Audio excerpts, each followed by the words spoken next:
नमस्कार। आज का हमारा टॉपिक है resource regions of India by planning commission, Bharat के संसाधन प्रदेश योजना आयोग के द्वारा पार्ट 2। योजना आयोग ने, जैसे कि हम पिछली वीडियो में बात कर चुके हैं, भारत के संसाधन प्रदेशों को 5 भागों में विभाजित किया है। 5 ब्रॉड कैटेगरीज उन्होंने ली है। हिमालय एवं संबंधित पहाड़ी प्रदेश, Himalaya and its hilly region, उत्तरी वृहत मैदानी प्रदेश, नॉर्थ ग्रेट प्लेन रीजन, प्रायद्वीपीय पठार तथा पहाड़ी प्रदेश, peninsular plateau and hilly region, पश्चिमी तटीय प्रदेश, western coastal region, and fifth पूर्वी तटीय प्रदेश एवं द्वीप समूह, eastern coastal region and island groups. Himalaya एवं संबंधित पहाड़ी प्रदेश की हम पिछली वीडियो में बात कर चुके हैं। आज हम बात करेंगे उत्तरी वृहत मैदानी प्रदेश की।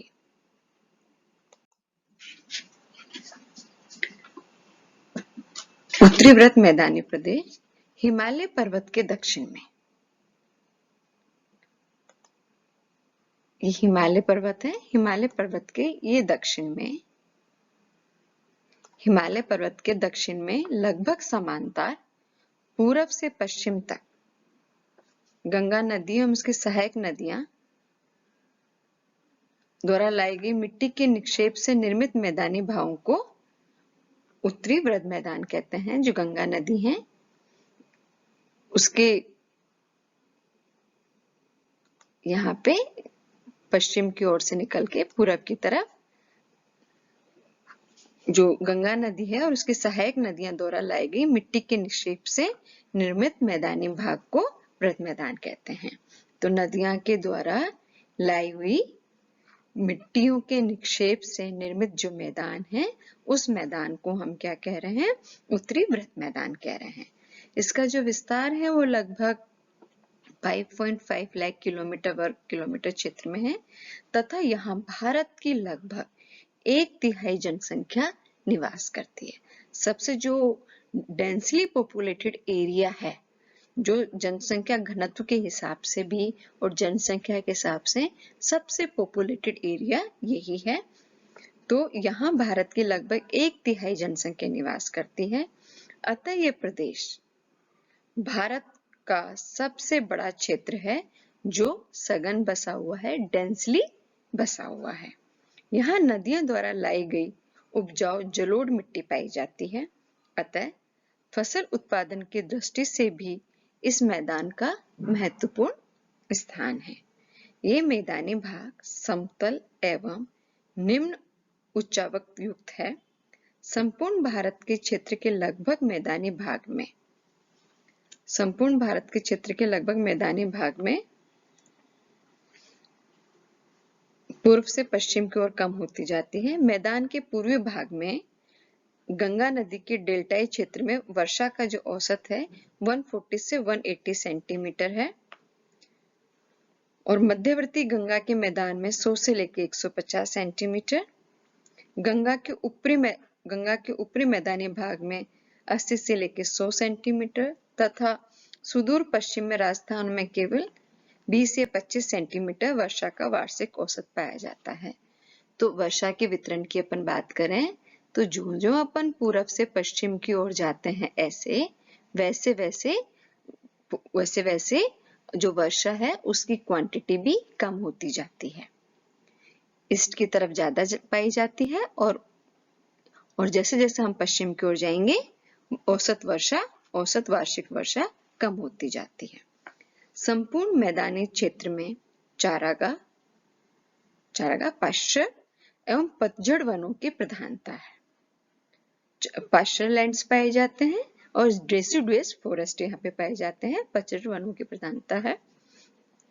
गंगा नदी के डेल्टाई क्षेत्र में, गंगा नदी का जो डेल्टाई क्षेत्र में मैनग्रोव फॉरेस्ट, ये मैनग्रोव वनस्पति पाई जाती है स्वाम्पी एरिया के अंदर। ये वाले पोर्शन के अंदर तो गंगा नदी के डेल्टाई क्षेत्र में मैंग्रोव दलदली वनस्पति पाई जाती है। खनिज संसाधन यहाँ प्रचुर मात्रा में उपलब्ध है। गंगा मैदान के उत्तर पश्चिम भाग में लोहा, चूना, जिप्सम, राजस्थान में तांबा, कैल्साइट, कांच बालू का, वॉल्नोसाइट, गंगा मैदान के मध्यवर्ती भाग में अब्रक, डोलोमाइट, चीनी मिट्टी, मैदान के निचले पूर्वी भाग में कोयला के पर्याप्त भंडार हैं। तो मतलब जो एरिया ये देखा जाए तो ये मिनरल्स में भी रिच है। इसके अतिरिक्त शक्ति संसाधनों की दृष्टि से, पावर रिसोर्सेज की दृष्टि से इसको देखो तो इसके अतिरिक्त शक्ति संसाधन की दृष्टि से ब्रह्मपुत्र नदी की घाटी का महत्व अधिक है। यहाँ पेट्रोलियम एवं प्राकृतिक गैस का वर्तमान में उत्पादन किया जा रहा है। नदियों द्वारा निर्मित इस मैदानी भाग में पर्याप्त जल संसाधन उपलब्ध है।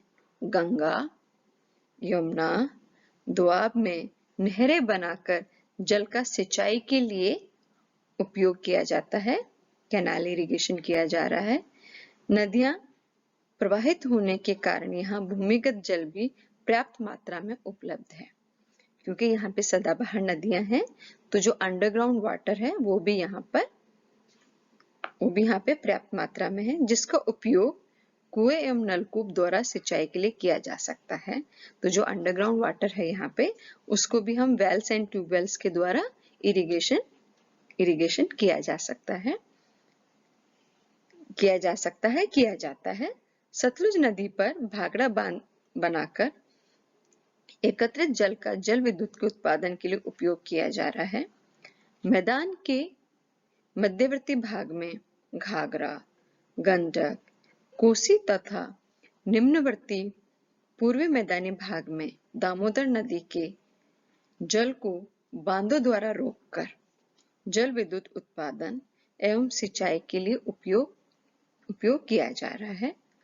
फसल उत्पादन की दृष्टि से भी ये क्षेत्र बहुत विकसित है। यहाँ गेहूं, गन्ना, वीट, शुगरकेन, चावल, राइस, कपास, कॉटन, मक्का, मेज, दालें, पल्सेस, ज्वार, बाजरा, जूट आदि फसलों का उत्पादन पर्याप्त मात्रा में किया जाता है। इस संपूर्ण मैदानी भाग में अनुकूल जलवायु, पर्याप्त जल एवं उपजाऊ जलोढ़ मिट्टी के कारण क्या क्या फेवरेबल फैक्टर्स है यहाँ पे? अनुकूल जलवायु, फेवरेबल क्लाइमेट, ना तो यहाँ बहुत ज्यादा ठंड पड़ती है न यहाँ बहुत ज्यादा गर्मी पड़ती है।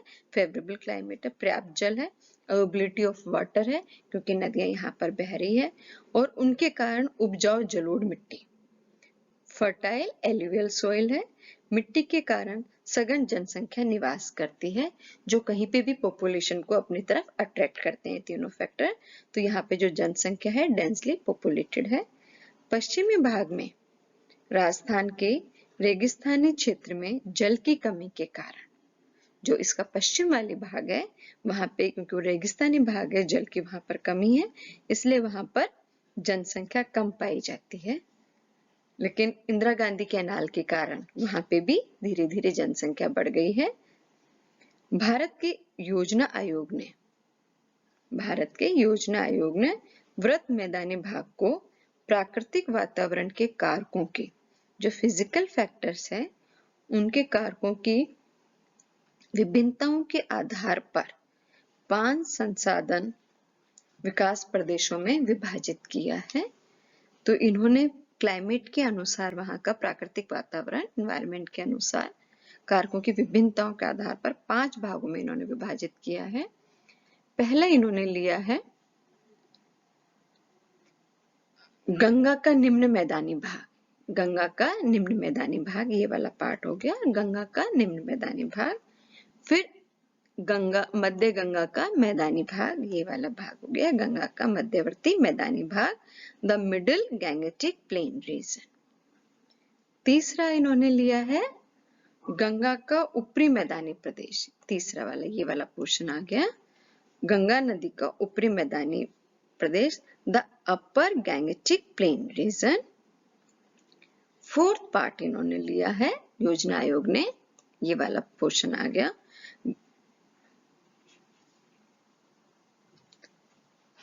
द ट्रांसगैंगेटिक प्लेन रीजन, ये वाला पोर्शन आ गया द ट्रांसगैंगेटिक प्लेन रीजन।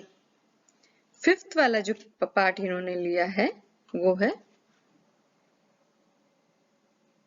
ये वाला पार्ट आ गया फिफ्थ, पश्चिमी शुष्क प्रदेश द वेस्टर्न ड्राई रीजन। तो 5 पार्ट्स में इन्होंने डिवाइड किया। पहला इसके देखे जाए, अगर हम पूर्व से पश्चिम से पूर्व की ओर जाएं तो पश्चिमी शुष्क प्रदेश, ट्रांस गंगा का मैदानी प्रदेश ये आ गया, ऊपरी गंगा का मैदानी भाग आ गया, मध्य गंगा का मैदानी प्रदेश आ गया, निम्न गंगा का मैदानी भाग आ गया। Thank you.